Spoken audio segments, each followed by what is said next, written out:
Good afternoon to the members of the media, who I'm sure, like me, had to make haste to be here this afternoon.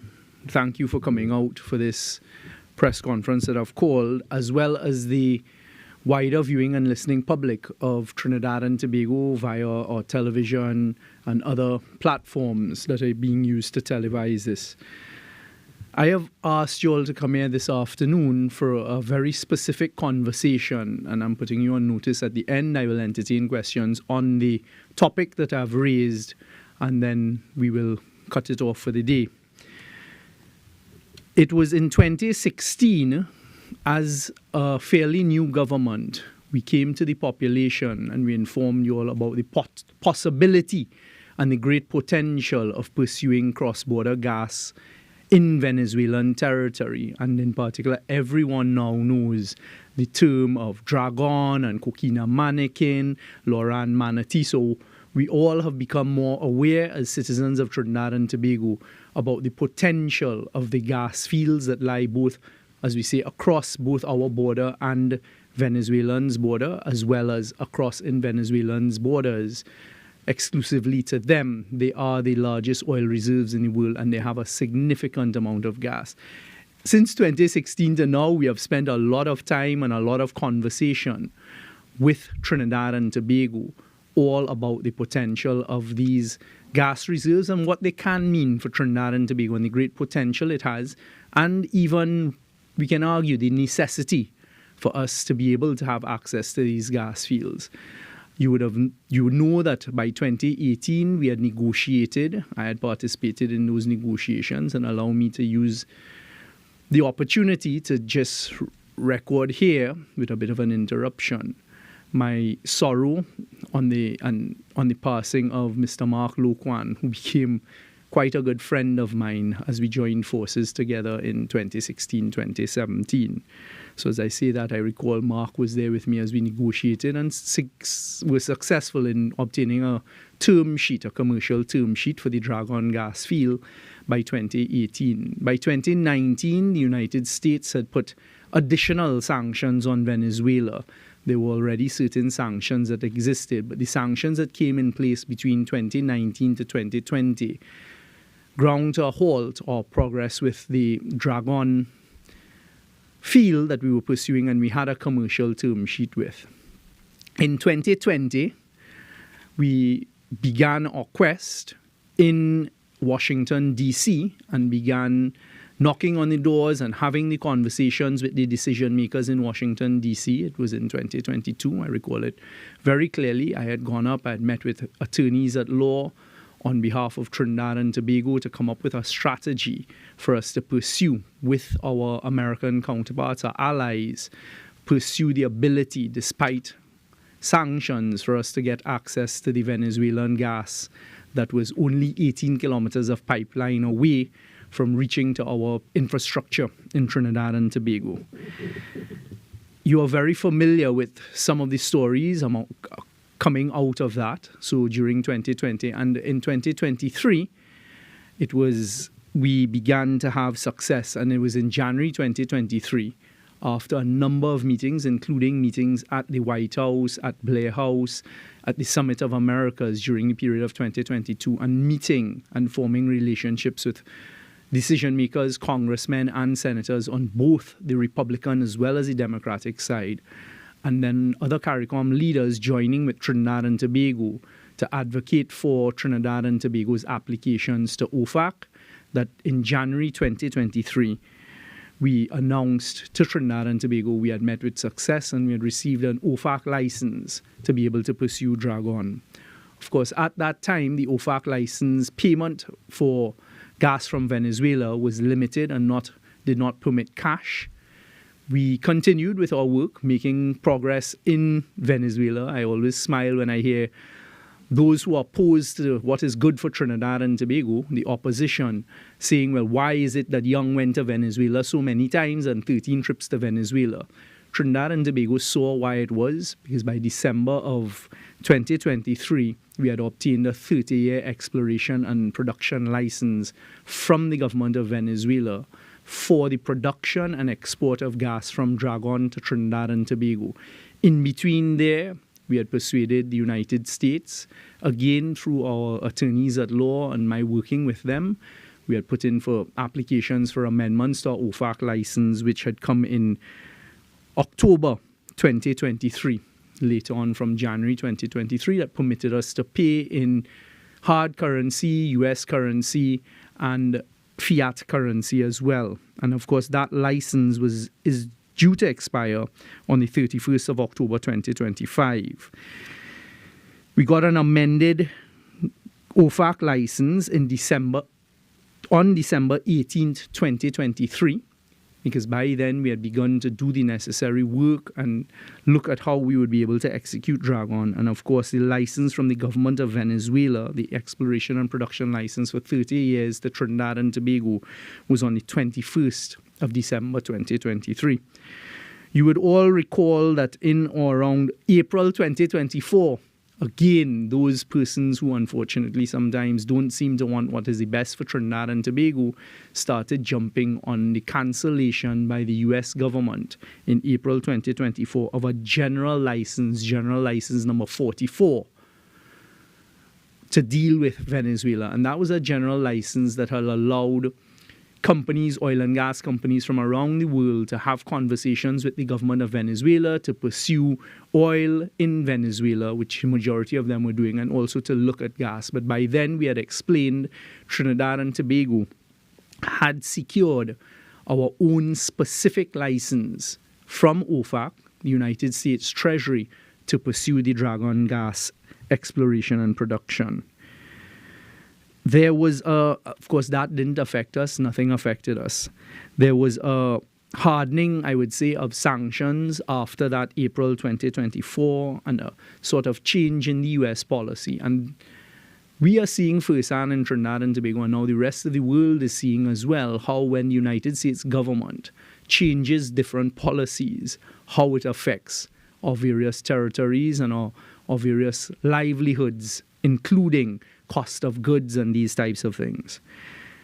There was a change of government in the United States, and in January of this year, President Trump's administration came in, and of course, President Trump's administration, as they're entitled to do, began to explore different policies and implement different policies when it came to a host and variety of things with a number of executive orders, including Venezuela. We would have all seen on the 24th of March of this year a presidential order issued from the White House specifically to do with oil and oil-based products from Venezuela and to put a tariff on it. I had by then had the opportunity to be in direct conversation and contact with U.S. Special Envoy at the State Department for Latin America, one of the persons who works very closely with Secretary of State Marco Rubio, Mr. Mauricio Claver Caron, who is the U.S. Special Envoy for Latin America. And we had some very good conversation, and at the time it gave me the opportunity to describe to him how Trinidad and Tobago's energy sector was made up, and in particular the benefits that we can offer both on the LNG side as well as, importantly, for food security on the ammonia side, because we had become the largest exporter of ammonia, and we were between 1 and 2 with Russia. But now we were number 1 exporter of ammonia, which is necessary for food security around the world. It allowed an opportunity for the development of a relationship inside with the policy decision makers in Washington, D.C. on matters that could potentially affect us in the CARICOM region, as well as us particularly in Trinidad and Tobago. After that, there were a host of tariffs that were being issued that affected potentially, and we're now starting to see the effects, the CARICOM region, which concerned us in CARICOM. For example, potential tariffs on shipping fleets and the additional charges of $1.5 million and $1 million at port calls of any shipping fleet that has either a Chinese vessel in its fleet or an order for a Chinese vessel.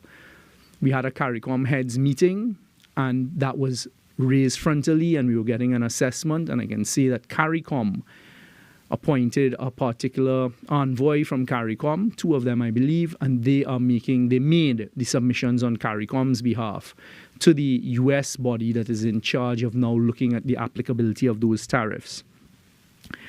I then had a meeting with Secretary of State Marco Rubio on the 26th of March, just a few weeks ago, 2025, which gave us a perfect opening to now speak to. When you look at the executive order with respect to Venezuela, Secretary of State Marco Rubio is at the head of a committee that has been set up by President Trump to look at how they would be developing tariffs to do with Venezuela oil and oil products, etc. We had a very good conversation, as you heard me say from this lectern a few weeks ago, and he gave an assurance that they will not seek to harm Trinidad and Tobago. And in particular, we discussed how the energy deals that we had negotiated stand to benefit not only Trinidad and Tobago, but also the wider CARICOM region, and as well how it fits in to the United States policy. Secretary of State Rubio made it very clear that he understood what I was saying and how it would affect. We even got into some discussion as to commercial terms, and as I have told Trinidad and Tobago, we gave the assurance that, listen, Prime Minister Young, nothing that we are going to do with respect to our US policy is meant to harm Trinidad and Tobago, and we will continue to stay engaged with you, because understand, as we unfold our policy and the United States policy, in particular with Venezuela and other countries across the world, we recognize that they will have some effects, but we will remain engaged, and we will find the necessary outlets and the necessary ways to make sure that Trinidad and Tobago is not harmed. That was on the 26th of March, 2025. On the 28th of March, literally a couple days later, we saw coming out of Washington, and in particular from the OFAC office at the US Treasury, the revocation of a number of licenses that had been granted to commercial entities to do with Venezuela. So, for example, you may have seen in international news a license that had been granted to the Italian oil and gas company ENI, as well as to the Spanish oil and gas company Repsol, 2 companies that I have been engaged with. And you would have seen a few days ago, I also met with one of the head executives of Repsol right here at Whitehall to continue the types of conversations we've been having. That OFAC had cancelled the United States policy, had led to a revocation of their licenses and other licenses that commercial operations had. In the meantime, we have these tariffs that have been applied. We now know Trinidad and Tobago, there appears to be a 10% tariff from the United States for any goods that we export into the United States. We've now been able to say that our LNG and petroleum products don't fall in that basket, but we're currently studying what other products may be affected. The Minister of Trade has had her meetings with the United States and has made the requisite requests for meetings with her counterparts in the United States government to have discussions. But as was told to me today by the United States Embassy in Trinidad and Tobago, every country in the world that has tariffs applied to them in the manner that they have been is trying to get engaged in those types of conversations. So there seems to be a lot of unsettling times in Washington, D.C. with respect to these tariffs. What I can tell Trinidad and Tobago, bear with me for 1 second, is that we have now been informed that our license from OFAC, which is dated the 18th of December 2023, has been revoked by OFAC. And that license is now revoked by OFAC, as well as our coquina mannequin license. It came a little while after the others. What I can tell Trinidad and Tobago is I don't have more details than that. I have been in touch with our attorneys at law in Washington, D.C. There is a process for, I wouldn't say appeal of this revocation, but there is a process for you to make an application for it not to be, or for there to be amendments. And we are going to be engaged in that process. on behalf of Trinidad and Tobago. I have also reached out to Mauricio Claver Caron, who is the special envoy, and put in a request for a telephone conversation with Secretary of State Marco Rubio, all of which I expect us to have the opportunity for me once again on behalf of Trinidad and Tobago to present our case. This does not come necessarily as a surprise, seeing how volatile things are, not only with respect to the policy with Venezuela, but what we're seeing, for example, with the application of tariffs. I can't tell Trinidad and Tobago much more than I have right now, but what I can say, based on the personal conversations and discussions that I've managed to have with the two gentlemen that I've just said, as well as some others that we are pursuing, I expect that we will be given an audience. I expect that we will be given the opportunity to continue to make our case. I am, to be honest, not surprised by the outcome, because they did say that they did explain to me the US policy and what they were trying to achieve with respect to Venezuela. But the words that they would not harm Trinidad and Tobago, I believe, I have no reason to doubt it whatsoever, remain in play. And we had also had discussion, which I was not at liberty, and nor am I at liberty to get into details now, as to what we may be able to do going forward. This is not, I took the time to go through a bit of the history to show Trinidad and Tobago. This is not the first time that we've had, if I may put it, a hurdle put in our way of access.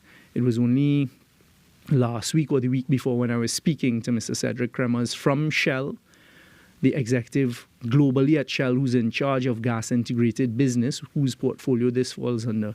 We had already begun to discuss the Manatee field and what can happen in the Manatee field if we had any delay on Dragon. We are going to continue. I'm going to continue having the conversations with Shell, but we have decided there that we would continue doing all of the work that can be done with respect to Dragon without offending the sanctions that have been imposed by the United States government. And there is a lot of work that can be done in that interim period. As soon as this news came to me, I thought it very important, because I've promised Trinidad and Tobago accountability and transparency, to come directly to you and to present this news to you, but also to tell you that by now you will know that I will continue to pursue this. We will continue to fight for the ability and the opportunity to keep our energy sector whole and the future of Trinidad and Tobago and the CARICOM region in the manner that we have become accustomed to. So I'd like to thank you all for your time this afternoon, and I'll take a couple questions on this alone. Just wondering, Joel Brown, TV6. So in the first instance,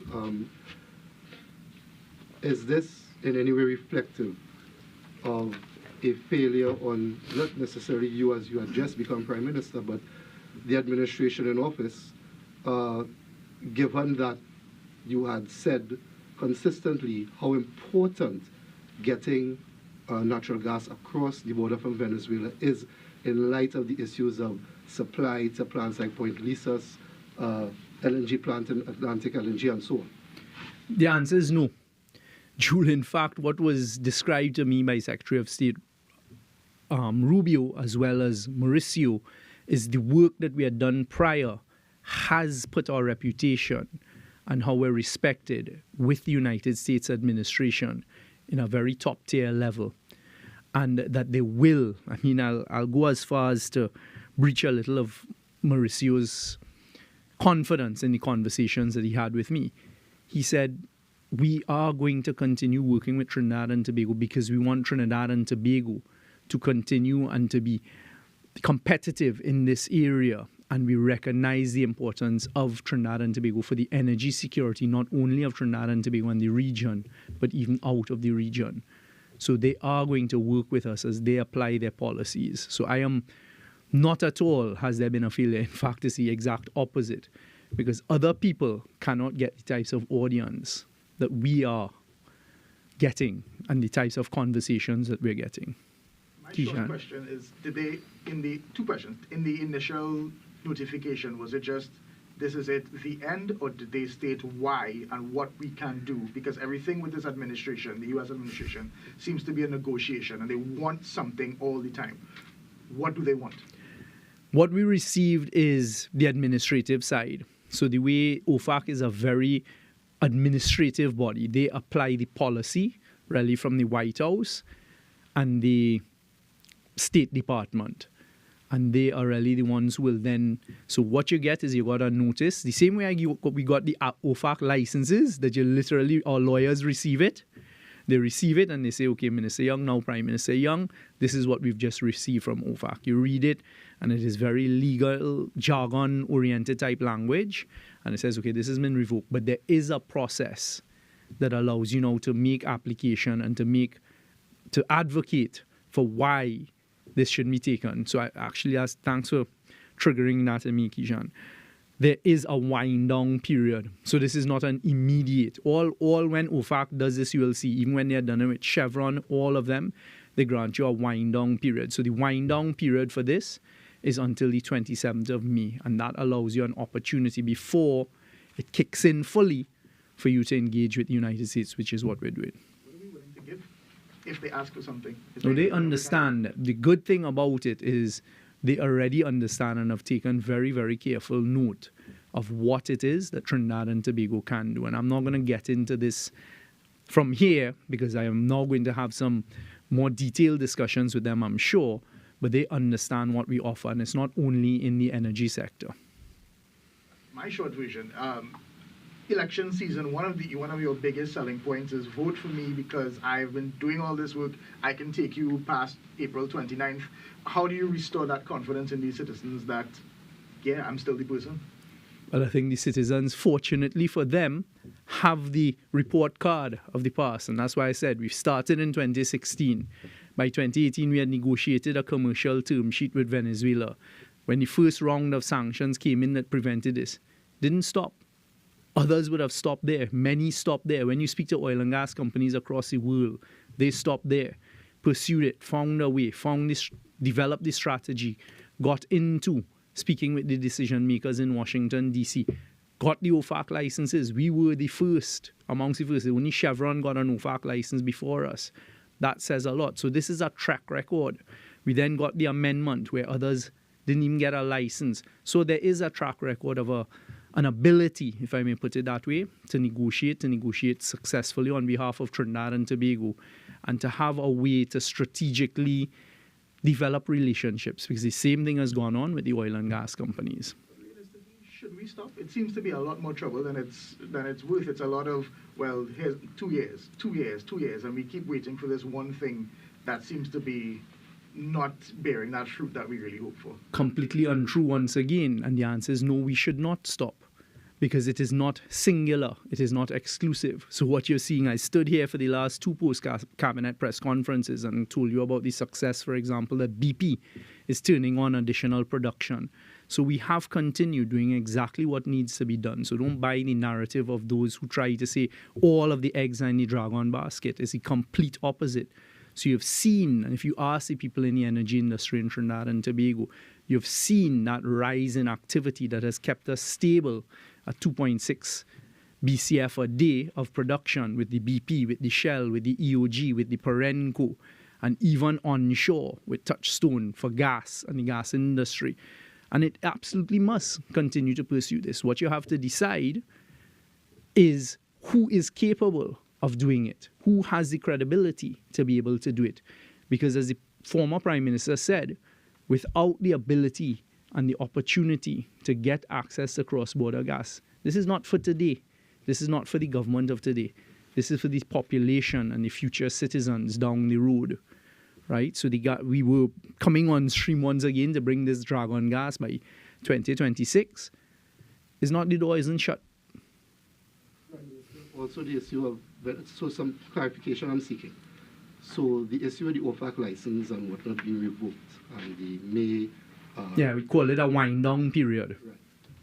Does this in any way prevent the transmission of gas at any point? Let's say that there's the term first gas in the business. So can Trinidad and Tobago, for example, still engage with Venezuela in getting gas across, but would not be able to put it out onto the international market. I know this might take some time, but I'm just seeking clarification. Jewel, we will need to meet. I will need to continue having conversations with the lawyers. What it does is it prevents payment at this stage to the government of Venezuela. All right? So we are going to continue doing the work because, as I say, and as Secretary of State Rubio told me, he says, "Sure, listen, in this thing, there are many ways and times can change, but don't worry. We're not going to harm Trinidad and Tobago." So we will continue the work of the engineering work, the work of we had actually gone out and we were about to, and I think we actually did it, Shell was telling me, looking for a rig, and they were about to sign the contract for a rig. So things are still progressing. What we're hoping is that there could also be some cost benefits from the Manatee, which is being full speed ahead, and we expect the first gas, as I say, in 2027, which is going to be significant gas, and we're looking at how to increase that because we knew there was a possibility on the Dragon side. So it's early. I don't want to speculate. I've come to give you this news that a hurdle has come up in front of us and to give the assurance that we will continue to do what can be done to try and get access to it. I'm just wondering, in terms of Venezuela, have you had any direct conversation with either President Maduro or any official on his behalf? Rodriguez or anything? Not since I received this news. The first thing I wanted to do is come before the population and give this news to you. I am now going to have the necessary conversations with BP and Shell. I have remained in direct contact with the government of Venezuela up to a few days ago, and we will also speak to them as well. When Dr. Rowley announced this in 2023, I was at that press conference, and the first thing he said was, it's realistic. It's looking like Donald Trump may come back. He doesn't have the same relationship. From then, I would have assumed there would have been a plan B, C, D. Walk us through now. I mean, I know you said there's the negotiation, but I'm sure you, before this came up, you had a plan B or a plan C. What can you tell us about that? Kijan, plan B and plan C and plan D already in play. Plan A, but I just did.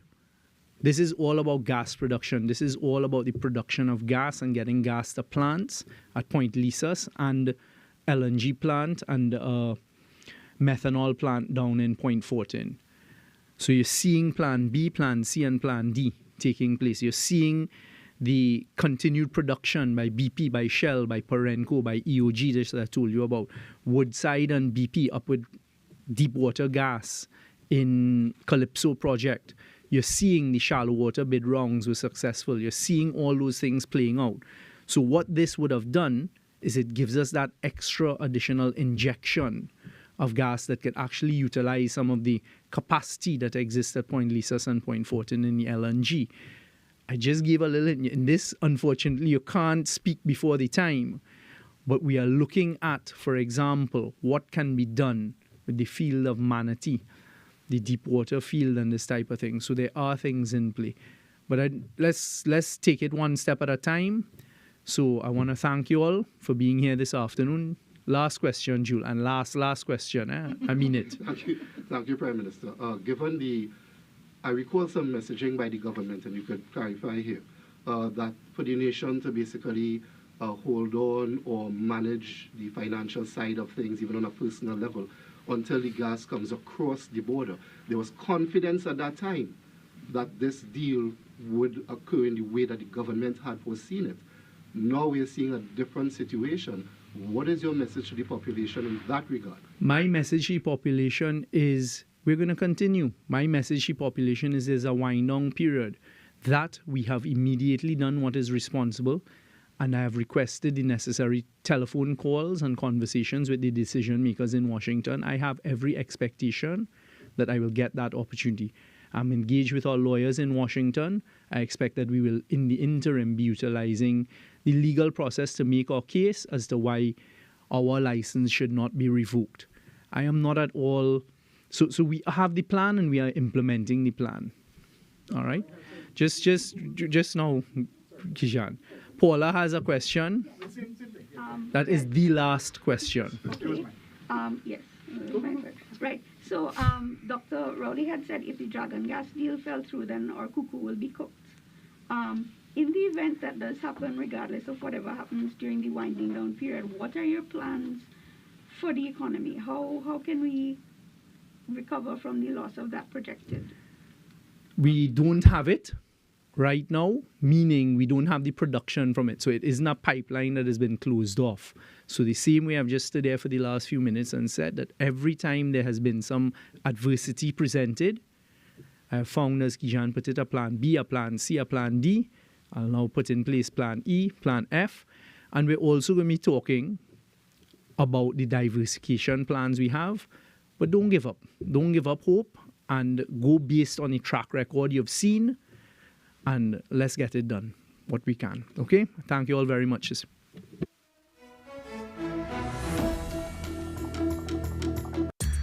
Coming up on Caribbean Passport TV, it is the Caribbean's newest road running event with a unique twist. Famous landmarks, ocean and eco activities, St. Lucia has it all. What are the don'ts when it comes to posting on social media? Next-gen chefs, comfy accommodation, Caribbean